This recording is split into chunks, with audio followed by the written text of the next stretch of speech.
For today's 6-minute makeover, we're having a look at a knitting shop. Our seller here is struggling with conversions and sales, and she wants to know how she can raise both her conversion rate and her sales. So the first thing I do whenever a seller is having trouble with sales is I look to see if I can actually figure out what they've sold so far. This can really help you out. If you look at your past sales, you can sort of understand what your customers really want. So let's have a look now.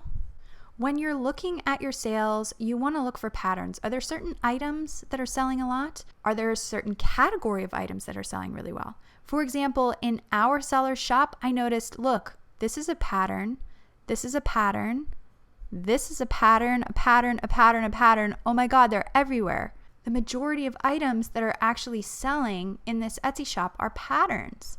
I see knit shops doing this a lot where they think people want the item knit outright for them.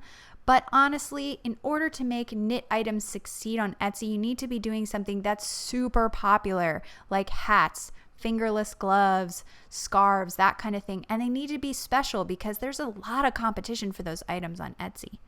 But knit patterns are something that knitters are not only looking for all the time, but they're also something that if you can do something cool and creative like this, people will fawn over. So if you're selling in a category like this and you notice a clear pattern, you want to make sure that you're giving people what they want. Our seller here has 81 items, that's great, but only 23 of those are knitting patterns. To be completely honest, if she wanted to dominate in this niche, I think she'd need to have more like 80 knitting patterns and less of the stuff that is done for you, because for every one sale of a regular item, she's selling 6 or 7 knitting patterns. So she should have 7 times the number of knitting patterns as she does everything else. All right, let's look at what other knitters are selling just so we can make sure that my hypothesis is actually correct here and I'm not just making shit up. Okay, knitting patterns is a medium-sized category on Etsy with 180,000 results. What I'm doing here is looking for people who have a lot of reviews. I want to see what they're doing and how many knitting patterns they have so we can make sure that this seller actually should be adding more knit patterns.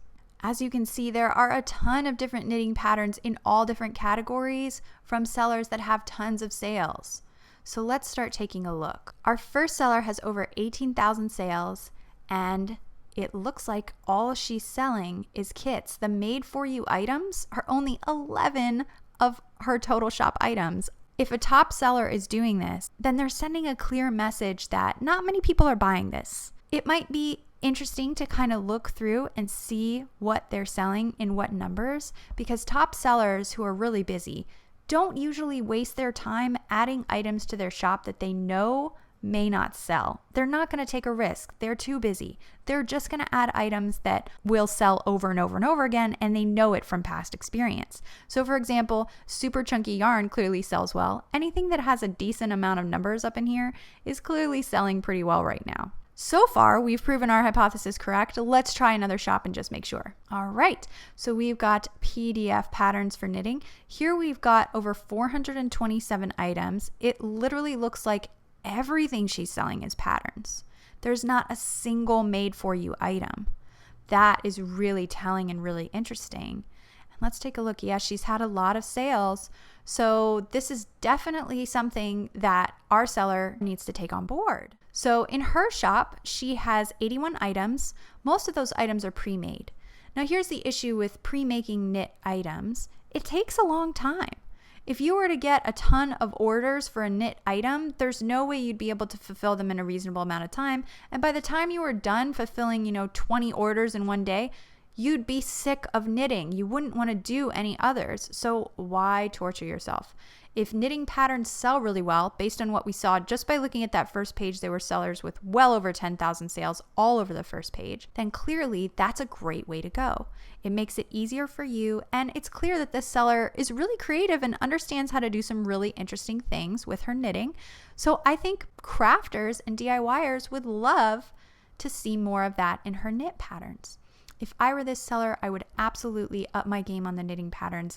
And instead of having 81 total items in my shop, I would try and have at least 80 knitting patterns maybe even 100 if I could. So that's how you figure out how to mess with your conversion rate in sales. It really can be simpler than it seems if you look at your sales and if you look at what other sellers like you are doing.